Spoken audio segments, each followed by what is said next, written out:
Kalpasan ti sa nga gasot nga aldaw sipud iti panagtakem na kas kabaro nga amay ti syudad tilawag ni Mayor James Bryan Alcid. Inbingay na kalagi tilawagenyos dahiti na ubraan na para iti syudad. Ti first 100 days report ti Mayor ana iwayad iti Centennial Arena ti pinartisiparan dagiti barangay officials, empleyado ti gobyerno lokal, ken dimteng pay ni Governor Cecilia Araneta Marcos ken Vice Governor Matthew Marcos Manotok ken dagiti dadumapay a local government officials. Kaduamet ni Mayor Alcid da simmangpet iti arena ti pamilyana.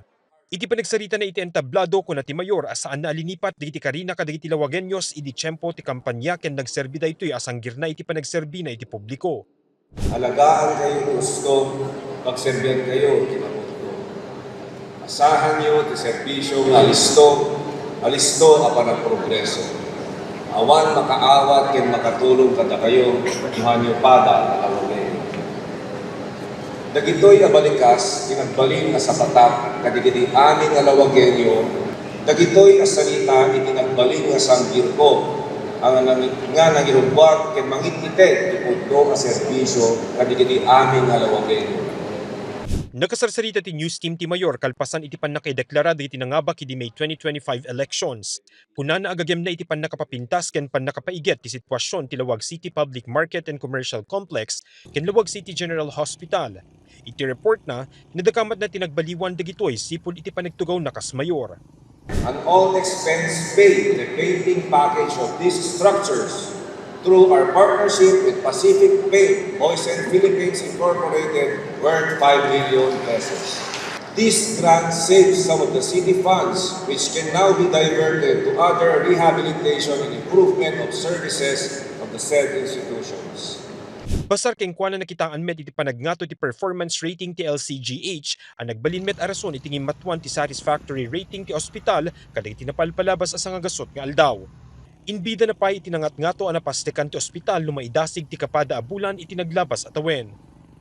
Imado ti nakolektar ti ospital malibot ti PhilHealth babaen ti panakaplastar ti alisto ang proseso ti panag-claim iti insurance. Ket inan-anayas a pinagbinulig iti nagbaketan ti PhilHealth ket iti naduma-duma nga departamento ti ospital.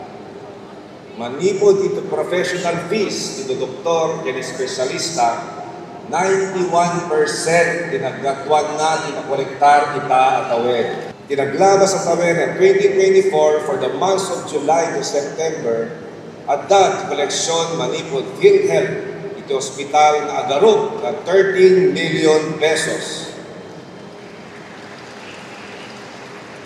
Ita atawen 2025, iti akpada abulan, July to September, same period, nakakolektar iti ospital ti agarot at 23 million pesos. Sumagmamanupay kaditi na dakamat ti Mayor iti report nakit iti panakapatalged ti sitwasyon ti Lawag City Sanitary Landfill. Malagip akalagiti na palpalabas sa bulan, nagbali na problema diti residente ng agnana iti tilawlaw na iti saan na nasaya at nga angot ken panagadot ting ilaw. Kuna ti Mayor ang nasaysayaaten ti kasasaad ti sanitary landfill. Inrakurak na pay ang nakasaganan diti legislative documents ang mausar tapnon may patungpal ti underground cable project ano sa dino ang may kabil digiti agbibiti na kable iti unek ti daga. Binigbigmet ti Mayor tinapaspaspas a disaster response babaen iti naiget a panagkaykaysa dagiti maseknan nga ahensya ken departamento ti local government ken dakkel pay at tulong dagiti nayon a rescue gadgets ken equipment. Iti kamaudyanan pinagyamanan na iti suporta ken talek an ipaikeng kuana. Pinasingkedan pa iti Mayor iti kinapateg ti panagkaykaysa ken panagtitinulong ti amin ken manamnama iti agtulturi a panangtungpal na kaditi karina. My achievements are also your achievements. Malayo na, pero malayo pa. Adubay ti maubra. Mamatiak, kabailan tayo amin dito. For the next 100 days and beyond, mangnamnama kayo, itong palko, nagiti nabatbati ngayon ka rin. Mark Magdirila, Balitang Solid North.